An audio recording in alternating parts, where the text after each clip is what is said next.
আসসালামু আলাইকুম। আশা করি আপনারা সবাই ভালো আছেন। আমি আজ একটা গুরুত্বপূর্ণ বিষয় নিয়ে কথা বলব। ব্যাপারটা হচ্ছে যে সবাই জানেন আমি আরও একদিন আলোচনা করেছি। প্রাথমিক ও গণশিক্ষা মন্ত্রণালয়ের অধীনে যে ৫ম শ্রেণীর বৃত্তি পরীক্ষাটা হয়, এটা এই বছর হবে।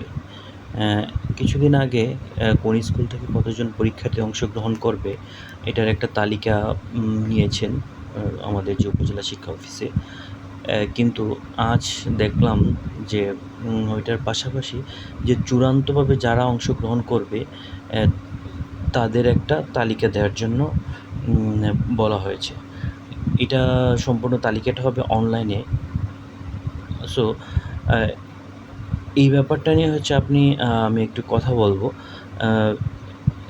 তাহলে শুরু করি। ব্যাপারটা হচ্ছে প্রথমে আমাদের যেই কাজটা করতে হবে, Google Chrome ব্রাউজারের মধ্যেই যেতে হবে। ওখানে যে সার্চ বার আছে ওইখানে IPEMIS.com লিখে সার্চ করতে হবে। তো ওই সার্চ করার পর প্রথমে তারপর আমরা একটা পেজে আসবো। ওই পেজটার মধ্যে দেখব যে উপরে বাম দিকে 3 ডট চিহ্ন থাকবে। ওই 3 ডটে আমরা ক্লিক করব। 3 ডটে ক্লিক করার পর আমাদের একটা তালিকা আসবে। তো প্রাক-প্রাথমিক পরীক্ষণ, তারপরে আমাদের বিভিন্ন ধরনের তথ্য আছে। তো আমরা নিচে যাব, নিচে যাওয়ার পর আমরা দেখব যে পরীক্ষার্থীদের তালিকা বা ডিআর প্রস্তুত। না, বৃত্তি পরীক্ষার ব্যবস্থাপনা। তো বৃত্তি পরীক্ষার ব্যবস্থাপনাতে ক্লিক করার পর তারপর আরেকটা পেজ আসবে। ওই পেজটা হচ্ছে ওই পেজের মধ্যে আমরা দেখব যে পরীক্ষার্থীদের তালিকা বা ডিআর প্রস্তুত করো। তো ওইটার মধ্যে আমরা ক্লিক করব। ওইটার মধ্যে ক্লিক করার পর আমাদের আরেকটা পেজ আসবে। ওইখানে বিদ্যালয়ের তথ্য, শিক্ষার্থীদের তথ্য যাচাই, মানে বিদ্যালয়ের তথ্যগুলো সবগুলা দেয়া থাকবে। যেমন বিদ্যালয়ের নাম, তারপর হচ্ছে বিদ্যালয়ের কোড নাম্বার, বিভাগ, জেলা, উপজেলা, তারপর হচ্ছে ক্লাস্টার, তারপর হচ্ছে ইউনিয়ন, বিদ্যালয়ের ধরনটা কীরকম, তারপরে আছে হচ্ছে ৫ম শ্রেণীর শিক্ষার্থী সংখ্যা কতজন, তারপরে ৫ম শ্রেণীতে মোট ছাত্র কতজন, মোট ছাত্রী কতজন। তারপর এগুলো থাকার পর নিচে আরেকটা অপশান থাকবে। ওইটা হচ্ছে 4 মানে 4 কোণাকার একটা ঘর থাকবে। ওইটার মধ্যে আমাদের একটা টিক চিহ্ন দিয়ে দিতে হবে। তো টিক চিহ্ন দেওয়ার পর আমরা নেক্সটে যাব। নেক্সটে যাওয়ার পর দেখব যে আমাদের পরীক্ষার্থীর তালিকা ডিআর প্রস্তুত। এখানে হচ্ছে মূল কাজটা করতে হবে। তো এখানে সব কিছু স্কুলের নাম থাকবে। তারপর আমাদের যেটার মধ্যে কাজ করতে হবে এটা হচ্ছে পরীক্ষার্থীদের তালিকা। পরীক্ষার্থীর যোগ করা, মানে এইটার মধ্যে আমাদের ক্লিক করতে হবে যে আমরা স্টুডেন্টদেরকে যে তালিকাটা আছে ওইটা যোগ করব।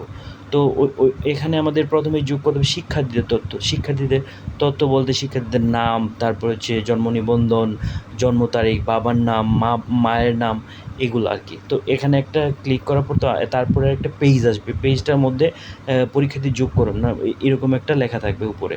তো এখানে প্রথমে নামটা লেখা থাকবে ইংরেজিতে। প্রথমে ইংরেজিতে নাম দিতে হবে, তারপর বাংলাতে নাম দিতে হবে। তারপর হচ্ছে শিক্ষার্থী কি ছাত্র নাকি ছাত্রী, এটা লিখতে হবে। তারপরে পিতার নামটা কি, পিতার নাম যেটা হোক এটাই লিখতে হবে। তারপর মাতার নাম কি, তারপর জন্ম তারিখটা লিখতে হবে, শিক্ষার্থীর জন্ম তারিখটা লিখতে হবে। তারপর শিক্ষার্থীর স্থায়ী ঠিকানা কোথায়, গ্রাম লিখতে হবে। তারপর হচ্ছে গ্রাম, পোস্ট অফিস, পোস্ট কোড, উপজেলা, জেলা, এগুলা সব কিছু নির্ধারণ, মানে এগুলো লিখে দিতে হবে।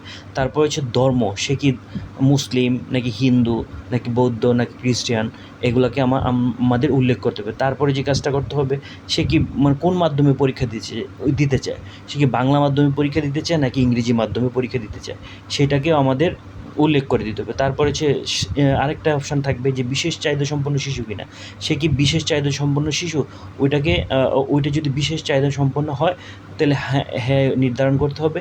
আর যদি বিশেষ চাহিদা সম্পন্ন শিশু না হয় তাহলে কি না নির্ধারণ করে দিতে হবে। তারপর আমাদের আরেকটা অপশান থাকবে যে ওই শিক্ষার্থী কি বিশেষ মানে উপবৃত্তি পায় কিনা। যদি উপবৃত্তি পায় তাহলে আমরা হ্যাঁ নির্ধারণ করব।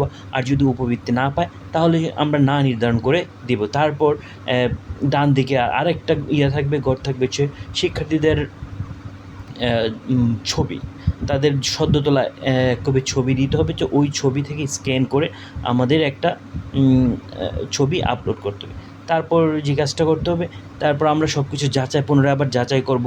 নাম ঠিক আছে কিনা, বাবার নাম ঠিক আছে কিনা, ইংরেজিতে নাম ঠিক আছে কিনা, মায়ের নাম ঠিক আছে কিনা, জন্ম তারিখ ঠিক আছে কিনা, সব কিছু যাচাই বাছাই করে তারপর আমরা চূড়ান্তভাবে সাবমিট করব। তো এতটুকুই আজ তারপর আর কিছু নেই। আর এটা করতে হবে মূলত হচ্ছে প্রধান শিক্ষকের যে আইপিইএমআইএস আইডি আছে, ওইটা থেকে করতে হবে। কিন্তু ব্যক্তিগত অনেক টিচাররা তাদের ব্যক্তিগত যে আইপিইএমআইএস আইডি আছে, ওইটা থেকে ট্রাই করে। আসলে ওইটা থেকে হবে না, স্কুলের আইডি মূলত হচ্ছে, স্কুল আইডি মানে হচ্ছে আমাদের প্রধান শিক্ষকদের আইডি। তো প্রধান শিক্ষকদের আইডি থেকে আমাদের ট্রাই করতে হবে, তাহলেই হবে, আদারওয়াইজ হবে না। সো এটা বলার জন্যই আপনাদের সামনে এসেছি।